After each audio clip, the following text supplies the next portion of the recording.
My name is Emma. Ever since I dropped out of high school, I've poured everything into my work. I decided to leave high school because there was something I just had to do. Although my parents were worried, they supported my decision.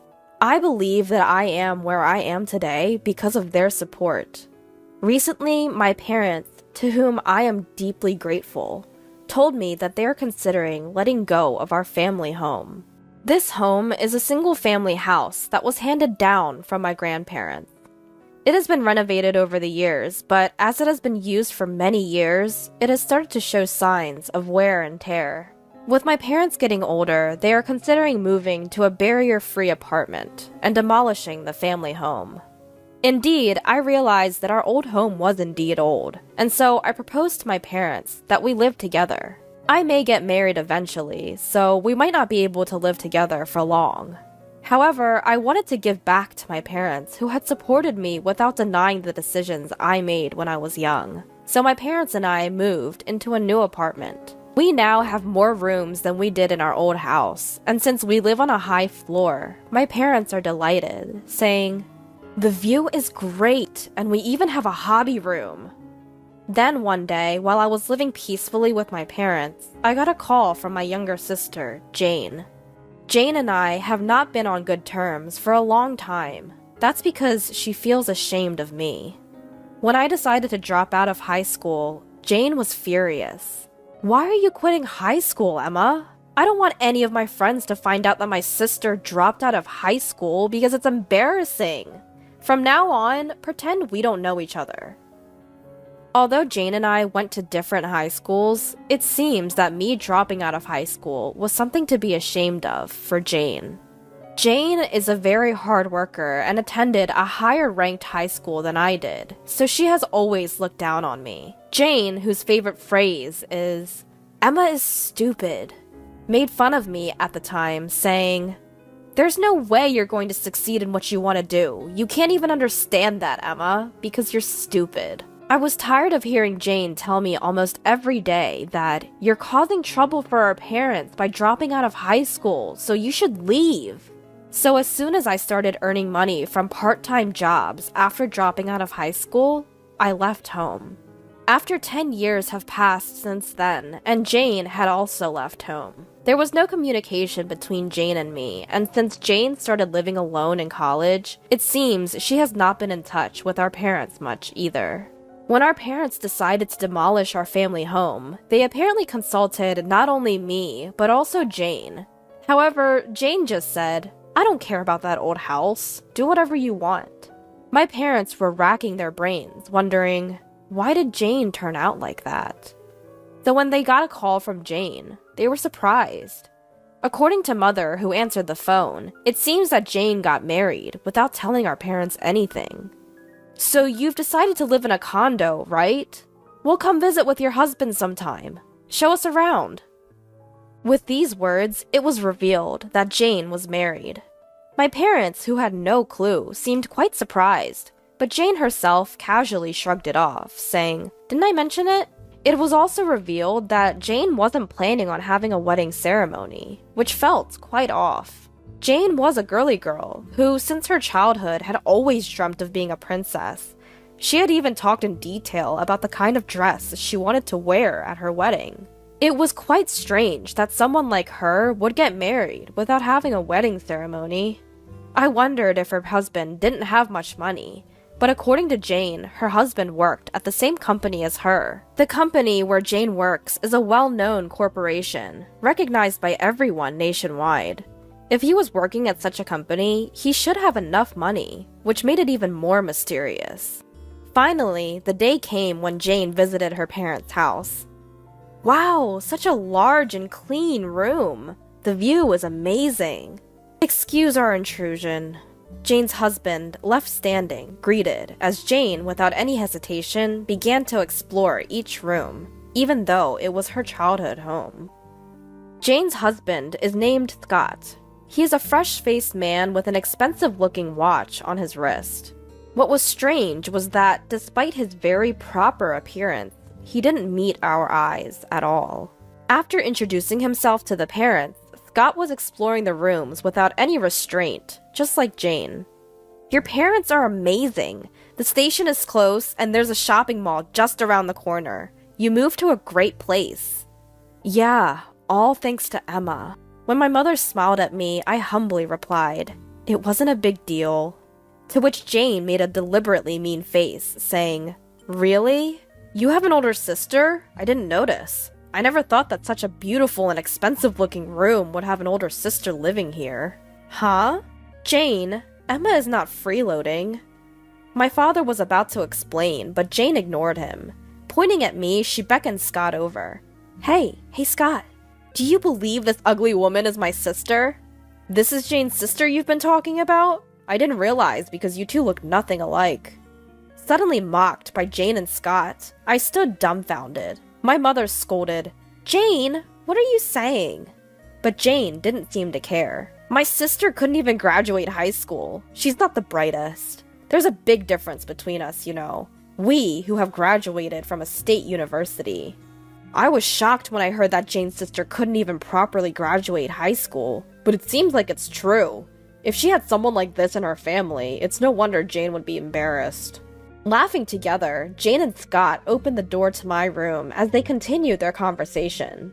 And then, ugh, she exclaimed in disgust. What's the point of hoarding so much comic books? It's creepy. Are you still into that nerdy stuff?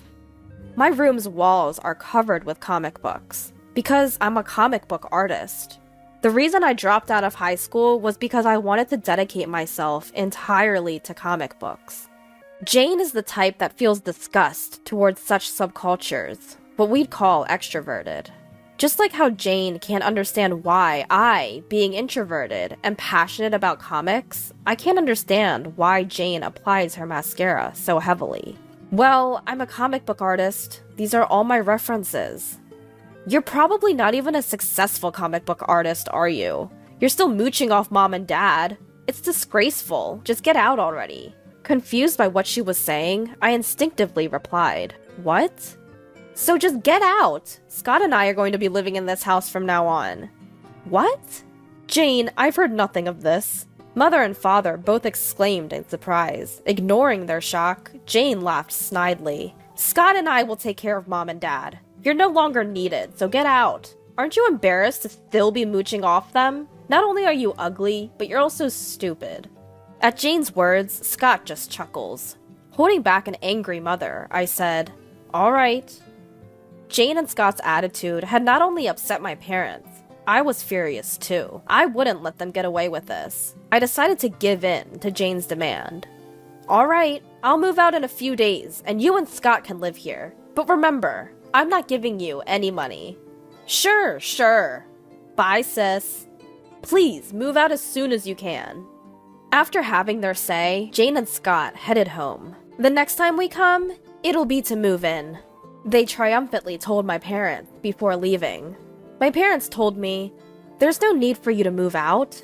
But I, who had sworn revenge on Jane and Scott, responded, no, I'm moving out. I have a place to go. I moved out promptly. Jane and Scott soon moved into our family home. On the day of the move, have you moved out yet? Jane asked over the phone. I replied in exasperation, I'm on my way out now, so don't worry. Jane always behaves politely to our parents, never being mean to them. However, she often seemed to belittle me. To our parents, both Jane and I were their beloved daughters. They told Jane and Scott that it hurts to hear them badmouth me, but it seems the two didn't take it to heart. Then, a month later, just as I predicted, I got a call from Jane. As I picked up the phone, I thought, here it comes. And a nearly crying Jane blurted out, Emma! The property management company of the apartment called me, saying they haven't received the rent. What's going on? They even said if I continue to be in arrears, they'll kick me out. Why would I pay the rent? I don't live there anymore, do I? I've heard from mother and father. You were paying the rent because you wanted to show your gratitude to them, right? Why did you stop? Like I said, I don't live there, so I don't have an obligation to pay the rent. Just bring the money right now. The utility bills are also ridiculously high. Being disgusted with Jane, who kept talking and hung up, I called my boyfriend. Liam, Jane just asked me to come over. I'm going to our parents' house. Okay, I'll come with you. I'm worried about you, Emma, and I haven't seen your parents in a while. The reason why I immediately had a place to go after leaving my parents' home is because my boyfriend, Liam, offered me a room. As we were considering marriage, this past month was a good practice period for us. I went to my parents' house with Liam. As I opened the door of the house, Jane, red with anger, showed up. Did you bring the money? Pay the money properly for the sake of showing gratitude to our parents. Do you think I'm a struggling cartoonist, Jane? How do you think I can afford the rent for such a luxury apartment? Well, I don't know, but you were able to pay until now, right? Please pay the rent and utility bills. I won't. Jane and Scott, you both work for respectable companies, right? Why can't you pay your own rent? At my question, Jane was at a loss for words. I noticed that Jane might not have the money. Jane was dressed in branded clothing from head to toe, and I noticed a luxury-looking watch on Scott's arm, who was also decked out in branded items. Isn't it that Jane and Scott can't pay the rent? Not that they won't? You said you wanted to take care of Mother and Father, but I heard you've left all the housework to Mother. Aren't you and Scott just living off Mother and Father? Jane, who was struck at the heart, bit her lip. Scott, who was not looking at me, but only at Liam, raised his trembling voice. Why is Liam here? Huh? Liam? Scott seemed startled, while Jane appeared nonplussed. Liam, who had been watching the sisters quarrel with a troubled look, then introduced himself with a smile. Ah, hello there. I see you already knew. I'm dating Emma with the intention of marrying her. What? Emma and Liam are dating? What the hell? Who is this Liam guy? Scott, seemingly agitated, addressed Jane, who seemed not to be following the conversation. Don't you know? He's a voice actor from an anime that caused a societal buzz. You've seen him on TV and all. What? Why is my sister dating such a guy? It's because Emma is the one who drew the original story for that socially influential anime. When Liam gently explained about me, Jane's face was a picture of shock. Actually, I had a series in a boys' magazine, and that comic had become so popular, it was considered a societal phenomenon. Even Jane, who was not well versed in comics, recognized the title and turned pale, seeming to regret all the times she had underestimated me now that she knew I was rich. I sighed at Jane's sudden change in attitude and told Jane and Scott, if you can't pay, then leave right now. I'll be demanding the 1 month's rent from you later. Don't say that, sis. Scott and I, we got hooked on gambling and ran out of money. It turned out that Jane and Scott had become deeply absorbed in slot machines and had lost a considerable amount of money. The reason they decided to live with their parents back home was also due to a lack of funds. It seemed they even borrowed money from shady sources, and most of their decent salary was going towards repaying that debt, which was quite shocking. I have no intention of helping Jane, who has always been mocking me. Our parents are moving again, so you and Scott should leave right away. Why are Mom and Dad moving? So you won't come crying to them. I can easily imagine debt-ridden Jane causing trouble for our parents. If you don't leave promptly, I will be charging you for the second month's rent as well. When I sternly made that clear, Jane and Scott reluctantly said, okay, and the gathering dispersed. My parents, who had been out, heard about this later and called Liam to apologize, but Liam seemed unfazed. Perhaps it would be best to avoid seeing Jane for a while, he said, and helped me find a new place for my parents to move to. I promptly bought a new apartment, and my parents prepared to move once again. I'm sorry for the trouble, my parents said, and I replied, it's only natural to repay the favor to you both, who supported me when I made the drastic decision to drop out of high school. I am what I am today because of you. My parents were brought to tears at this.